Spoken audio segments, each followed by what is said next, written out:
Hey guys, and welcome back to another episode of the Chronically Ill Diaries podcast.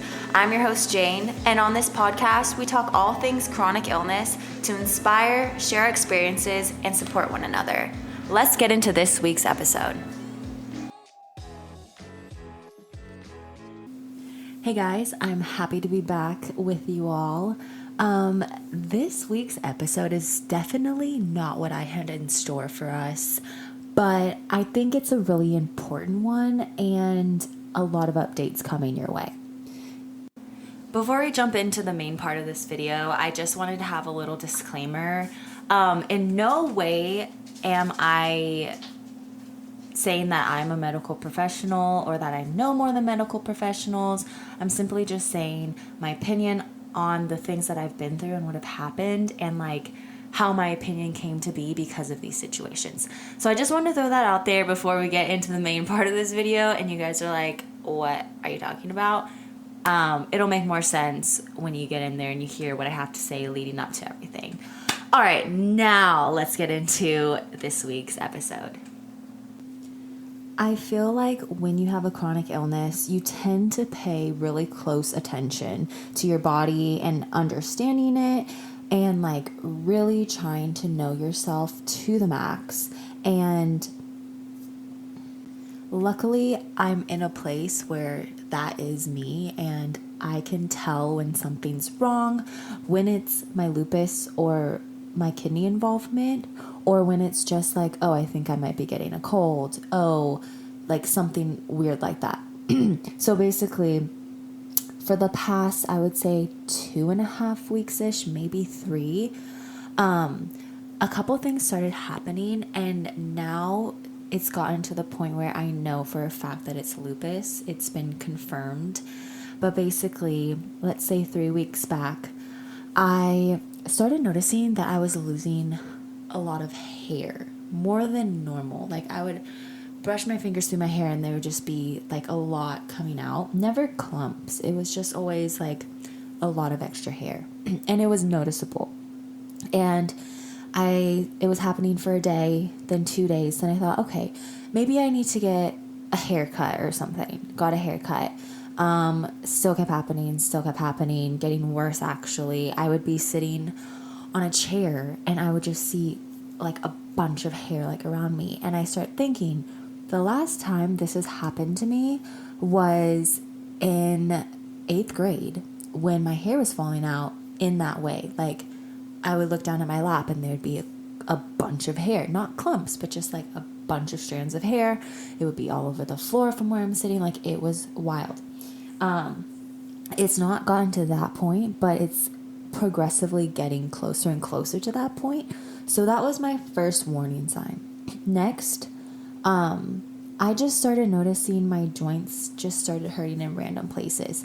I always have some joint pain here and there, but it usually tends to stick around my knees. But I started noticing individual joints in my fingers, my elbows. I started getting increasingly more headaches. And it was just little things, and they were all adding up. And it was all things that I've experienced before. Luckily, I get my labs done every week still for my kidneys, and those numbers have been stable. But I just keep feeling slowly, each week I'm feeling less and less good, less and less like myself. I'm thinking more and more, could this be lupus? It's starting to look like it more and more with each symptom I get. I have been really stressed, and that tends to be a high trigger for me. So I just keep paying attention. During all this time, I'm contacting my nephrologist out here in Arizona. I'm not blaming him as my doctor. I'm blaming his staff. I don't know who fucking hired these people, but let's just say this problem could have been solved a very long time ago, but they couldn't figure out how to get my labs to the lab, my lab order to the lab. Once they finally got a lab order to the lab, it wasn't what I asked for. long story short, I finally just do the lab order that wasn't what I asked for, but it had part of like what I needed in there. And the test results come in to like the doctor. I know that it's there, and it's not in the patient portal where I should be able to look at my test results. So I go and call them and ask to be able to look at my test results, and they tell me that I cannot have access to them until the nurse looks at them and then the doctor clears it. And I ask, okay, when can I have that done? And they're like, well, the doctor tends to not look at those until right before the appointment. Mind you, my appointment isn't for a month. I tell her, listen, I ordered these labs and I want to look at my labs, and I'm going to do new labs when I go see the doctor in a month. I'm going to do it like a couple days before, not a month before. And she was like, oh, well, I can't do that. I'll leave a note for the head nurse and she can call you back, right? The day goes by, nothing. The day goes by again, nothing. I call. Same thing. Oh, I'll have the head nurse talk to you, blah, blah, blah, blah, blah. Let's just say a week or so has gone by, and it was last Friday, and I call again, and she's like, I have to leave a message, blah, blah, blah. I'm like, listen, I need you to actually leave a message, because each time she's never asked me, like, what I wanted to say, like leaving an actual message. She only said, oh, I'll have her call you. Never called. So finally I'm like, I literally stood on the phone and I'm like, okay, well, are you going to leave a message? She's like, I can do that. And I'm like, this is very urgent and it's about my labs. Nothing. So finally I called again today and I was like, listen, I need to talk to the head nurse and I'm not hanging up until I talk to her. And finally I get a hold of her and she tells me the same thing that everyone else has been telling me. And I tell her, listen, lady, they're my labs. I ordered them, not the doctor. I want to see them. I have the right to see them, and I need you to release them to me whether the doctor looked at them or not, because these are not for my doctor's appointment. They're for me, that I ordered. And I don't know if I was just coming off rude, if she just didn't want to deal with me. I really don't care at this point, but she released them to me, and in an instant, I had them. The ANA test is what tracks basically lupus activity. And typically, when you do have lupus, active or not, it always says positive. Typically, not always, but a lot of the times, just having lupus, it says positive ANA direct test results. For me, it said positive out of range. There was not a number like 0.5, 1.2, like there was no number. It just said positive out of range. So to me, that seems that it would be high, which means activity. Not 100% sure, but just taking an educated guess, my hypothesis on that. And I am kind of freaking out now because obviously what lupus does, lupus nephritis, is it attacks your kidneys. I just had a kidney transplant. My body, like we're still trying to adjust and figure out meds, and I'm just kind of freaking out here. But I spoke with a rheumatologist because I still don't have one. I'm in the process of getting one. And I basically told the lady, she was only the front desk, but I was like, it's like very urgent. It's very important. I told her the situation, and she was honestly very like, you can tell that she cared, which a lot of times, like I'm sure all you guys that spend times in multiple different doctor's offices, like those front desk girls usually do not literally care about you at all. Like they could give no fucks that you're going through something. Like they most of the time don't even fucking know what happens in the office. That's just my opinion though. By how they treat you most of the time and how they talk, and they never can have an answer for any of your questions. And that's what fucking annoys me about like front desk girls at hospitals or like fucking doctor's offices. It just fucking irks me. But this one at this rheumatologist seemed very concerned, very on top of it, telling me to call her ASAP once I send over my lab work and all this stuff. And I really appreciated that because the amount of times that's happened to me is like very few. Like maybe she's the second or third one to ever do that. So I really appreciated the urgency that I could actually hear in her voice, like hearing how like scared and stressed my voice sounded.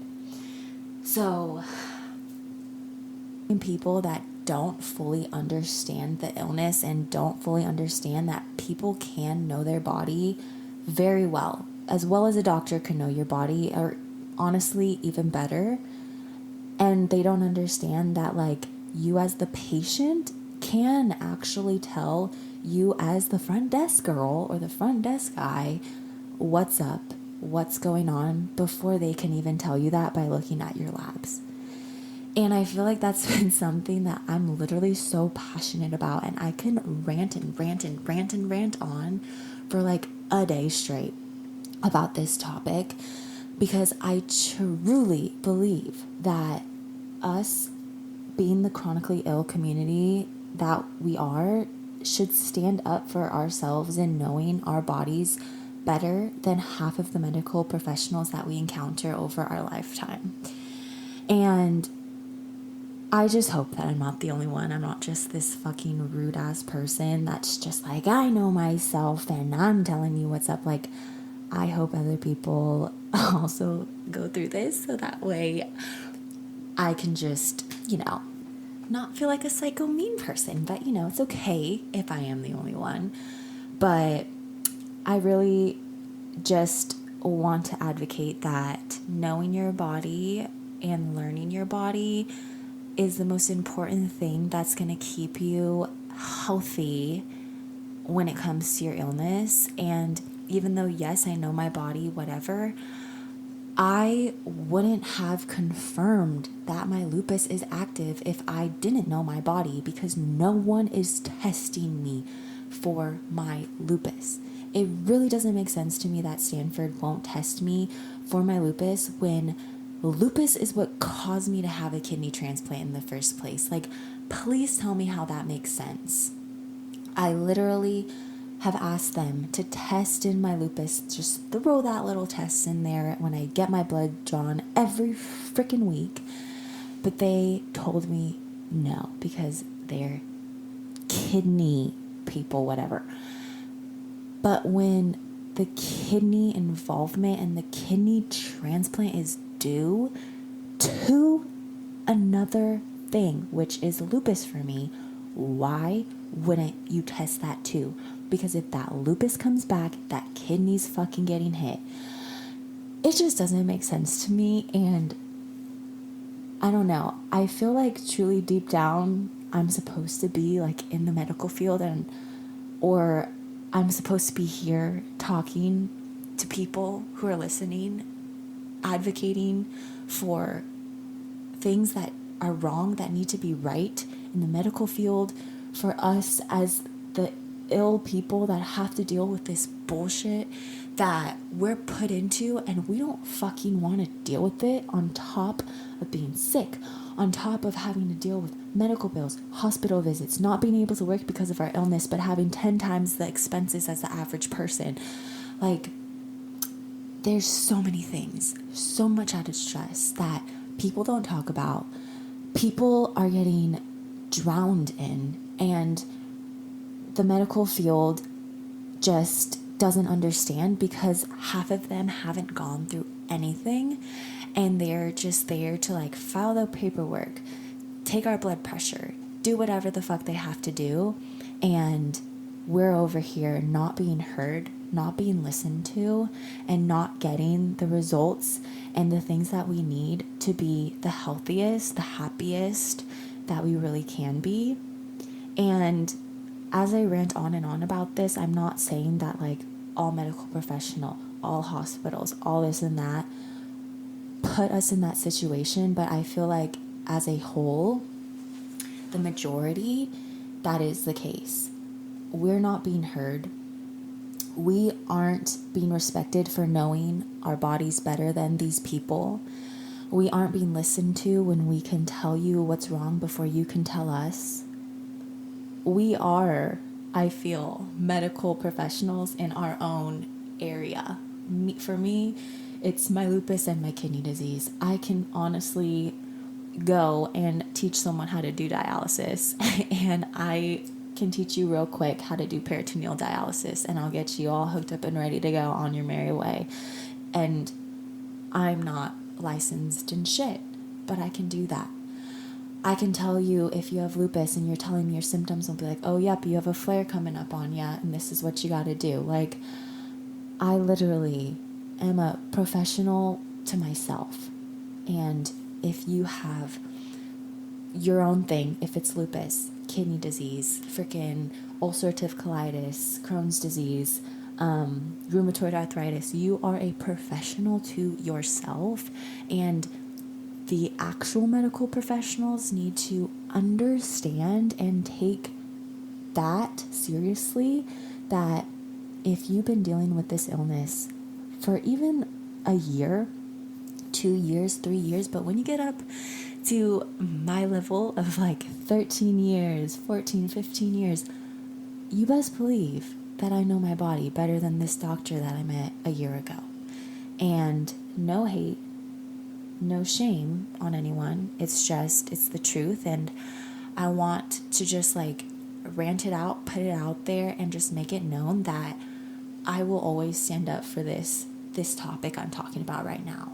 And I will be mean fighting machine about it all, because I truly believe that, like I said 1,000 times just now, we need to advocate for ourselves and the professionals that we are for our own bodies, and in knowing that we really truly do know ourselves better than anyone else. And people need to know that, and people need to hear that, and people need to stand up for us, because we aren't being heard, and that's what needs to be done. And maybe once that happens, more change will be happening in the chronically ill community, and we will see more healthier lives, more healthier people being able to do what they want to do and not be fucking drowning in all this bullshit and the stress that comes with it. There's support out there, but there's not enough. And I just, it's like, not a calling, but it just feels like something I need to keep sharing whenever I feel like, oh, no one's listening to these podcasts, no one's going on my Instagram, nothing, like I'm not communicating enough. But every time I think that, I'm like, no, like this is the thing that I was made to be passionate about. I was made to talk about. I got sick for this reason. I had a kidney transplant. I had kidney disease. I was on dialysis. I had lupus. All this shit happened to me for a reason, and this is part of it. And I don't really care if I come off rude or if I come off like bitchy or whatever, because I feel so passionately about this. And I just hope that you all listening are with me and we're together on this. And as a community, as a whole, we can create a safe, healthy, happy place where we soon will be heard and we will be listened to for who we actually are and what we believe and what we can give back to those medical professionals and those other communities. And I hope this video didn't scare you away, this podcast, I mean, but I really thought that what I'm going through, like that is what needed to come out from this past month's experience of what's been going on with me. The anger boiling up in me just had to like spout out like lava, and I just need to word vomit all over you guys. And with that being said, I'm going to leave it at that. It's like 9:30. I need to take my meds and go to bed. I love you all. See you on Sunday, actually, for a fun Sunday morning coffee chat. And I will see you again next week as well with another video with a very special guest, one of my best friends since I was a baby, literally. And it's going to be really great and fun. If you can relate, share this video and I will share it as well. Have a great rest of your week, and I will see you on Sunday. Bye, guys.